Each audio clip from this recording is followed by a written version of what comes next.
at the Putaway Club in Maryland with Tim Schnupp, the founder of the club, and Sonny Tannan, a key investor of the club.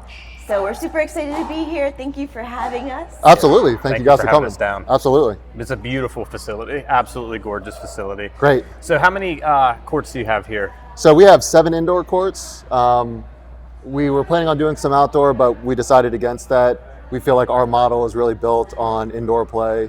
So we have 7 indoor courts, plenty of event space, full bathrooms with showers, front desk area, plenty of seating in front of every court, which is huge. This is a beautiful lounge area. Thank you. You know, when I got into pickleball, one of the things that really struck out to me was the social aspect. Mm-hmm. I got into it kind of coming out of COVID, and I think everyone was coming out of COVID just yearning to regain that kind of social interaction with people. Connect. Yeah, the connection. You know, I've met so many people in my local community through pickleball, and I don't know that I ever would have met them outside of playing pickleball. Oh, absolutely. Yeah, we've had so many stories about people just finding their absolute community within this sport, and it's just driven them to go further and further within the sport. So that's awesome to hear.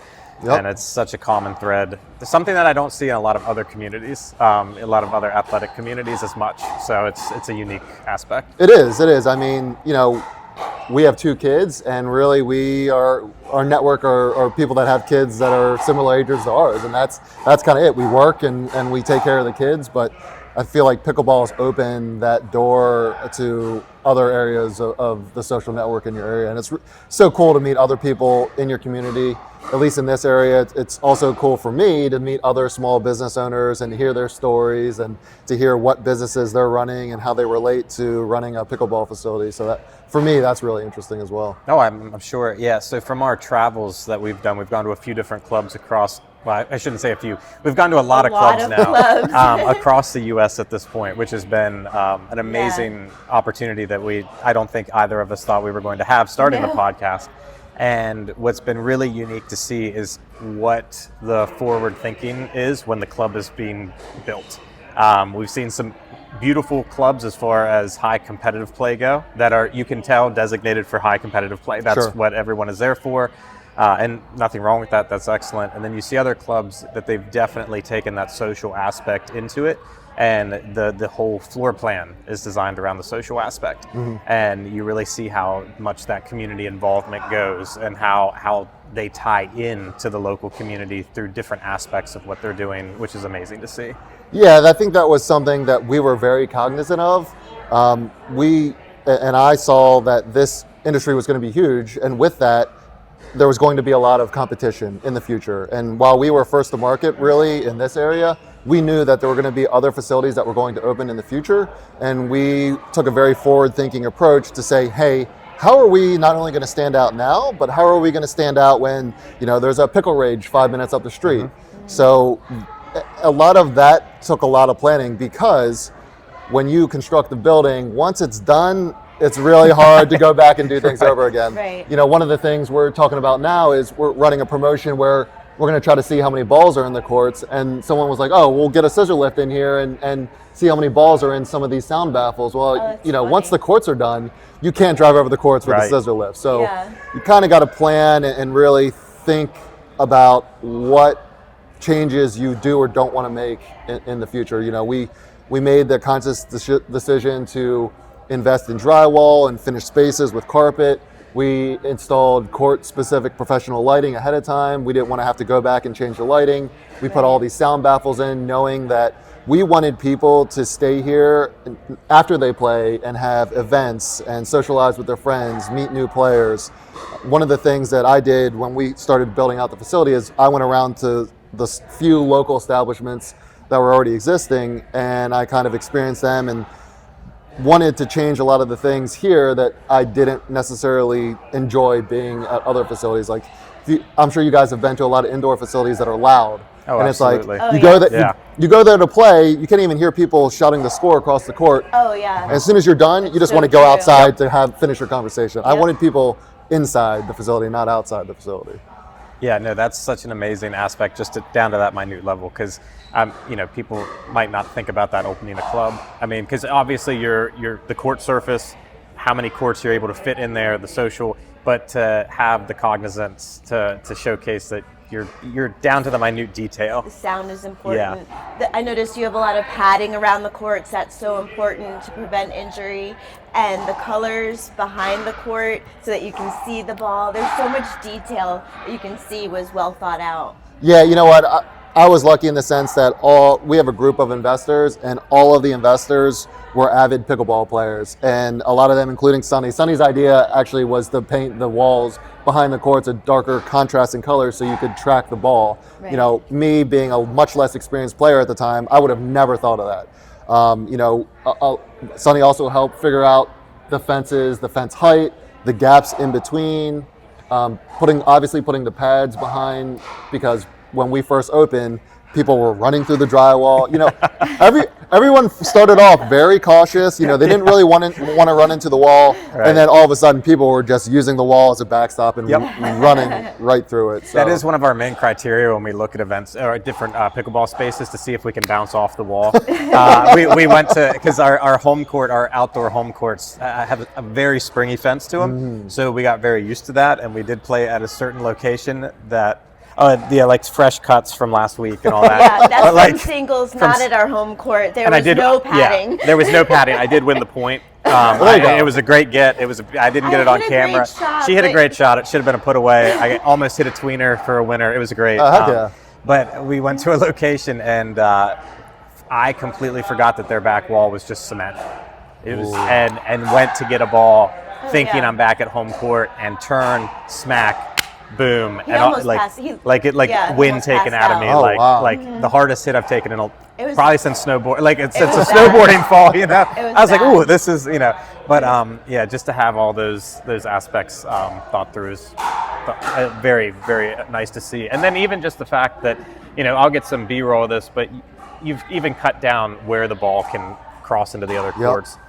So not fully fenced in, but you've definitely thought that through, which is great to see, because there's nothing worse than being midpoint and having, you know, or multiple midpoints and having balls continue to roll over. So Yeah, we were thinking about what is going to be the advantage of playing here versus outdoor courts or other facilities. And I think a big thing with me with outdoor courts is, you know, you're either getting interrupted by balls flying in, or you spend a decent portion of the game just chasing around balls that fly, you know, at the back of the adjacent court. So For sure. having everything kind of fenced in, but enough room to work around and still hit ATPs and return deep serves was really important. to us. A lot of clubs don't have this type of space for ATPs, right. Yep. which is very frustrating for higher level players. Also, the way you have the courts Side by like this side. as opposed to like this also helps alleviate distractions. Yeah, that's a really good point. And honestly, it's not something we really cognizantly thought about before we planned. It was more of being constrained by the space and how the columns were laid out. But retrospectively, I'm glad that it was laid out this way, because now that there are more facilities open, we have heard from players that have been here and other facilities that those end-to-end courts are really, really distracting. So distracting. I mean, it's such a fast-paced game now, and any little distraction, if it's causes you to hesitate a split second, you know, it really messes up your game. So not having that background distraction is, at least from we've heard from a lot of our players, is huge. Yeah, we played a tournament at one of your competitors in the same state of Maryland, and it was. It's like a tunnel, We just had no idea where the ball was if you were facing this way. Another aspect that I noticed is you have really excellent window coverings. So I played at courts a couple other places, one in West Virginia, one in Maryland, and if you were on one side of the court and it was a certain time of day and certain type of weather outside, you had no idea where the baseline was. You just sort of maybe aimed mid-court because you literally had no concept. You could not see the baseline because of the sun, and your window coverings are perfect. Yeah, thank you. That was something I actually thought it was going to be great when we first walked the space, that you're going to be able to see kind of outside. And within the first week of opening, we had all the players saying, please put down the window shades. And even actually additionally into that, you probably can't see it here, but alongside all of the fences that face the windows, we also have a black tarp, because it really does create that contrast, so you can track the ball and you don't have a bunch of background distractions when you're playing. Right. And what court surface are you using here? So we used a company called ATC. They do a lot of public courts around the area, and it's actually pretty interesting. It's just multi-layered acrylic paint, and it obviously has the grit that's within the acrylic paint, but it's a concrete surface that had been sandblasted down, and then multiple layers of acrylic paint. And there are multiple manufacturers out there. It's all kind of the same substrate. I think the big difference is you can do cushion courts or non-cushion courts, and the cushion courts are interesting in that they actually include little pelletized rubber pieces, and that's what creates the cushion. We opted not to go with the cushion courts, but this surface plays like a true outdoor surface. One thing that we've looked at as we evaluated other secondary locations is the condition of that concrete foundation, because that can make or break your play, right? I'm sure you've been to facilities with a bunch of dead spots, or the paint's peeling up, or there's cracks in the surface. That was really important. This was a brand new building. The concrete was in great shape. The only thing we had to do was shot blast it because the acrylic paint won't actually stick to a sealed concrete surface. But everything else was great, and it plays like true outdoor surfaces. That's great. Now, how did you choose this location and the demographics in the area? What kind of clientele were you intending to cater to? Well, this location kind of happened almost, we didn't really have a lot of choice. In the pickleball space, you have all these pretty constrained requirements. You know, you need really high ceiling heights. Yeah. You need at least 30-foot column spacing so you can fit a court, the court width. And then you need it to be pretty affordable because we're leasing out 23,000 square feet. And you want it to also be in a good area, which is contradicting to the price per square foot. So it's funny because before this space, we looked in Annapolis, which is a big city close to here, right by the water. And you know, it was a great space, but I don't think they understood the whole pickleball model. I think it was a little scary for the landowner. So this was actually our secondary choice, but I'm glad we ended up here. At first, I thought this was a little off the beaten path, but it has great access to the highway. We have curbside parking. It was a brand new building, and St. John's, the property owner, has been just absolutely amazing to work with. They met all the deadlines, they did all the work. We designed the space collaboratively, but they did all the work. They're a big enough company to have their own in-house contractors, so they managed the project for us. They built everything out while I was planning everything else, and it was great because everything was on time, it was done very well, and they warranty and back up the quality of the product. That's awesome. Yeah, I mean, it's hard to, like I said, we've seen a lot of facilities now, and you can see pitfalls immediately. I mean, it becomes glaringly apparent when you walk in. So just upon walking in and using the restroom to see a full locker room is something I don't believe we've seen at any other facility. Room is wonderful. This is the first time we've seen that. That's amazing to see, especially for individuals who are coming before work, after work. I mean, just to be able to come in. And it's really neat in my eyes to see it because it makes it look more like an actual sport. You know, I mean, like obviously it is a sport. We all know that who play it. But when you're going to a facility and it's it doesn't feel like a gym. It's kind of off-putting in a way. You know, sure. you don't have all the amenities that a gym would have. So that's amazing to see. So if you were going to do this all over, like for both of you, what would you do differently? That's a really good question. You know what? The one thing I think we did really well was building a very high-end, good facility. I don't know, build out wise, if I would have done anything differently. Maybe we could use maybe like 1,000 less square foot of space, but I think getting rid of that space takes away from the openness, and you don't feel cramped in. People want to celebrate birthdays and have corporate events and special events here. So maybe I probably would have tried to negotiate a little harder on the lease terms, but we weren't in that position. This was a brand new kind of business model. This was a brand new business for us, so we didn't have that historic numbers to support the business. So we kind of had to take what we could get. But as we're going out and looking at other sites, we're being very picky about our criteria. You know, we want at least 18-foot clear ceiling heights because you've been to other facilities that are still high, even These are great ceilings. They're much higher than a lot of indoor clubs. And it makes it, a couple feet makes a difference. Oh, absolutely. Oh, yes. So, we have very strict criteria when we're going out and looking at second locations. And I think the way that the landscape is now, we still think there's a big, big opportunity, but I think you're seeing a lot of facilities struggling. And it is, it's a scary number. I know what the number is, like between our rent and our expenses. It's a big number, Sure, and it's yeah. not something. My wife and I signed a personal guarantee to guarantee it for 10 years. That's something that I think a lot of people probably wouldn't do, and it's something that certainly will keep you up at night. So you want to make sure that you're getting into an agreement that in a space that is going to be successful. Well, and just from seeing the way that you've laid it out, it's very apparent that you have invested fully into this. Again, seeing other clubs, you can tell that some of them just tried to put in an extra court or two courts. The space is not there. The layout is horrible. You might be there just through traveling. So like for us, it doesn't impact us as much because it's not our home courts. But knowing that and seeing how the layout is, if I lived here, like I'm not spending money. Yeah. So for you to really like dial in on what the goal was and to have a more open environment and look at the corporate events and the birthday parties and that social aspect, I think is an amazing aspect to it. I got to give a lot of credit to our investor group because a lot of them, again, had way more experience. One of the things that you mentioned earlier was like the showers. I have a bunch of guys that are investors that play early in the morning, and they're like, Tim, you better put showers in there because I do not want to go home after I play. We have a huge group that plays from 5 a.m. to 8 a.m. Like, I don't want to go home and have to take a shower. Put showers in. I'm like, all right. I mean, that's an amazing aspect that we've never seen in our travels so far. Definitely makes it higher end, or a lunchtime business group.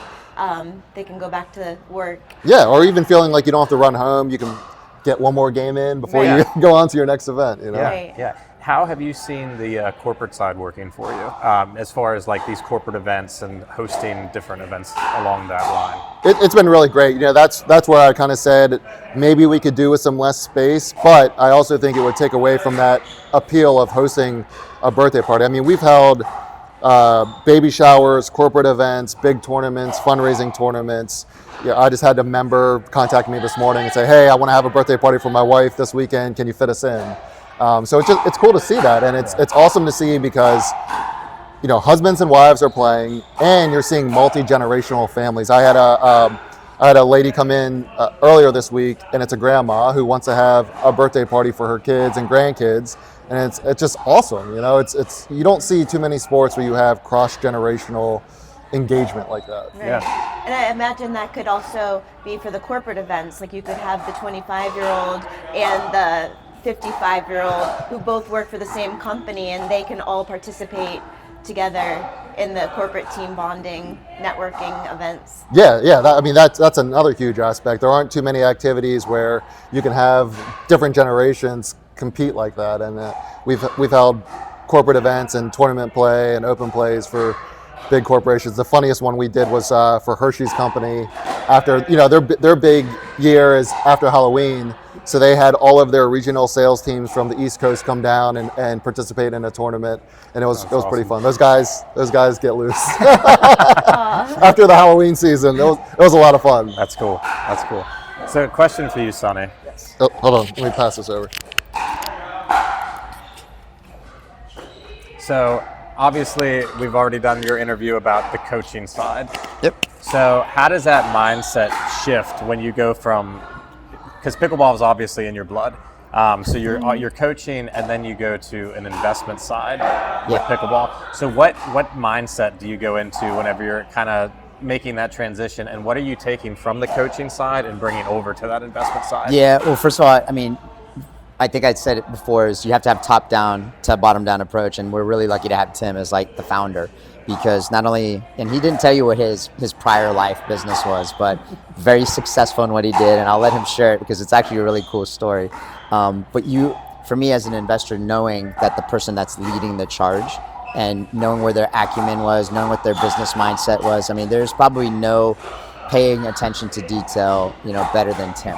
And, Tim mentioned this too, is we're really lucky to have a great investment group. And I think of the 8 or 9, I might be missing a few here, it's really funny how the world works, but I think maybe half of them were either students of mine or people that we met through pickleball. So we all knew each other. That's amazing. And it comes back to that, surrounding yourself with people you want to do business with and that you're going to have a good time with, and knowing that you got somebody that's front and center. I mean, Tim is at the front desk because he wanted this thing to succeed so badly. He's like, I got to get to know the pickleball community. Like, I've got to see how it works. And I'm sure eventually he's going to step back when he's got the right people or personnel in place to manage it, and then he gets to go keep doing everything else he wants, or getting the second location or third location on site. So for me as an investor, that was what was really important. I think the other thing also was the investment group. You know, we knew each other. So when someone picks up the phone, we got to give a shout out to Steve Halligan. I mean, Steve Halligan is the guy who got us connected. So I was actually Steve's first coach, a gentleman who came from a racquetball background, racquetball. And, you know, when he said, hey, are you still interested? You got to meet Tim and you got to talk to Tim. And I still learn something new about Tim every single day about how he operates and how he chases, you know, the right things to do for our facility. And the fact that he was listening, right? There are plenty of other opportunities that, as an investor, myself and our group have turned down because that lead group or that lead person just wasn't willing to listen. And that's probably been one of the biggest things that I've learned with Tim, is that there are certain things that he's saying that we also have to listen to, and there's certain things that he listens to us, and we all come to a consensus pretty quickly. So it's about communication also. And then for me as an investor versus like a coach, it's being able to walk around. You know, I wish I had more time to come down here more often, and I tell this to Tim all the time, but you know, when I come in as an investor, I want to go to every single court and say hello to everybody, regardless if I know them or if they don't. I think there was a gentleman here who I've seen many times, but I'm the worst at names, so I'm like, Tim, what's that guy's name? And boom, there you go. Tim knows like every single player. He knows something special about each of our players and community members. So for me as an investor and a coach, it's making sure that those people know that we are here, right? The investors come out and play. You know, we create programming. His 5 o'clock group was created because enough people were like, we got like 30 people. Well, great. We should probably open at 5. I'm sure at some point we'll go autonomous, like a night thing. I think there's some programming where we don't need staff here, but we have people that want to play. So can we create a system for them to come in? And we've got cameras in here to watch everybody, the good ones and the bad ones, right? But we want to give them accessibility to this facility that's here, right? That's why it was built. So like as an investor, it's not just chasing the bottom dollar, but Tim definitely keeps very, very close track of what's working and what's not working. And if it's not working, then it's, well, what can we shift and what can we do? Like, where can we make sure that we're putting in the right programming, or bringing in the right people, that are bringing in the right groups? And for me as an investor, it's growth, right? How are we scaling it, but we're not overgrowing it? Because the last thing we want is a member to come in and be like, how do I not have courts to play on? I pay for a membership. And that I'm sure you've seen at other facilities, also in Maryland and other places, where we've had players that are like, I dropped my membership because I couldn't even get court time. So, you know, I think Tim and I spoke about this. Whenever we try to put some sort of programming in, it's always making sure that there's courts available for our members, not just saying, can we sell this and fill it out and make a ton of money? Like, that's just not the essence here. That's not the feel of our community that we're building. So as an investor, it's our community also. And, you know, Tim mentioned that looking in Annapolis, there's a huge playing population for pickleballers. I think our mayor of Annapolis even plays. So Gavin, you know, cool. So we've got top-down approach, but operators also. And so we want to make sure that we're listening and supporting them. I think before we walked over here for this podcast, a lady was in a clinic just less than an hour ago, and she said, hey, here's some things to think about. Tim's sitting there with our front desk staff saying, hey, that's actually interesting. We might need to change something. So, I mean, listening and actually doing something about it. So as an investor, that is critical. So yeah, hope that answers. I gotta add this thing in too, by the way. Tim didn't tell you what the original court color scheme was. Thankfully, he listened to us. I think it was like a beautiful blend of like red and like gray, because he saw it. So, and he's like, he sent out this here's the psychology of colors to all of us, and we were like, no, it's not gonna work. But that's probably like one of my favorite memories with Tim. Is like, that was like the aha moment of like, we can't do that. And I wasn't even the one. There was a couple of other investors that were pushing very heavily, like, you can't do this, and blowing up his text and blowing up his phones. And I was like, Tim, we probably should just think about it, you know? So sometimes we just have to think about certain things. I haven't seen red. We've seen pink and purple.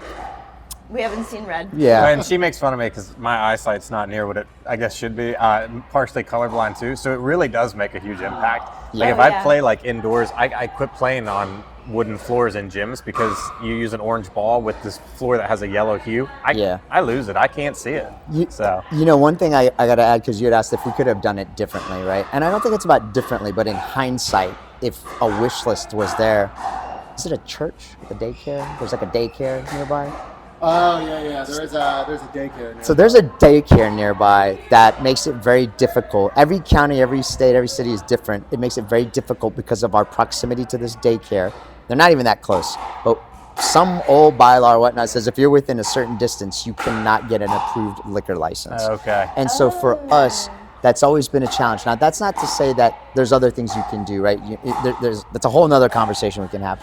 But in hindsight, if that could have been something that we knew up front or knew that it would be such a challenge, like, food, like F&B, like beverage and food and anything, like, Tim was really great at saying, I don't want to put in a full kitchen, that's staff, that's liability and whatnot. So like talking through the business smarts about it, but being able to know that we had that kind of limitation would have been something that would have been great to think through. And then I think in terms of if we had like a wish list of things, gosh, it would have been great if we, if people knew, like maybe we had done and maybe we did do this, but like did a good job of like making people be a part of the whole progress, like when we were building it out. And Tim was great about sending it out to the investment groups, but like right now there are certain facilities that they share like the story of the build, or it gets the community involved a little bit more. I think maybe it was because we had a community that knew it was coming and they wanted it. Maybe we didn't have to do that, but like being able to share that story and that would have been in hindsight, that would have been something kind of cool that we could have done to just elevate the experience.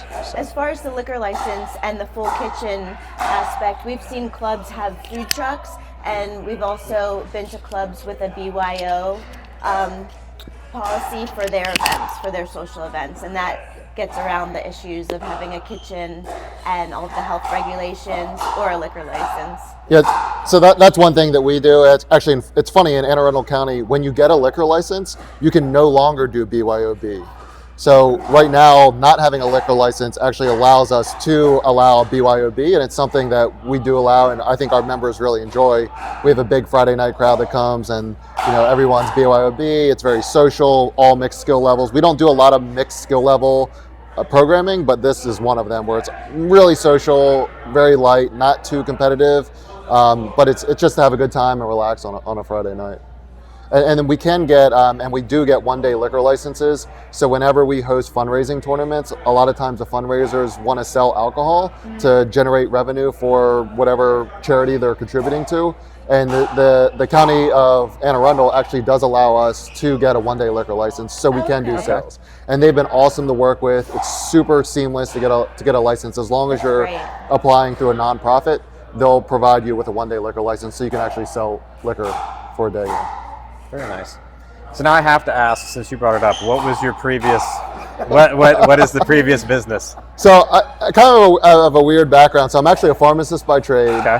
I got into cannabis testing. So Maryland legalized medical marijuana, I think back in 2017-ish. So we started one of the state's first independent testing labs. So all the flour and vapes and gummies that get produced, they have to get tested by an independent third-party lab before they go to the dispensaries to be sold to consumers. So we started one of the first labs in Maryland, and then I switched groups and expanded into other states. By the end of my tenure there, we had a lab in Maryland, PA, Florida, and New Jersey, but it was insane. It was highly regulated.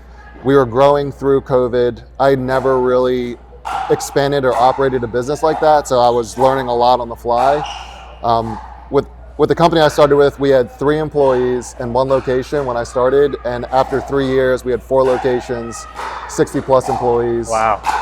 Operating in 4 different states, and it's a lot to be in more than one place at a time. Right. I think as an entrepreneur, you always kind of simplify things in your head. You're like, all right, if I can do it here, I can do it there, but it's so hard to be in more than one place at a time, and I think that's why we're taking our expansion a little bit more deliberately, because of my experience, I know it's never as easy as I want it to seem.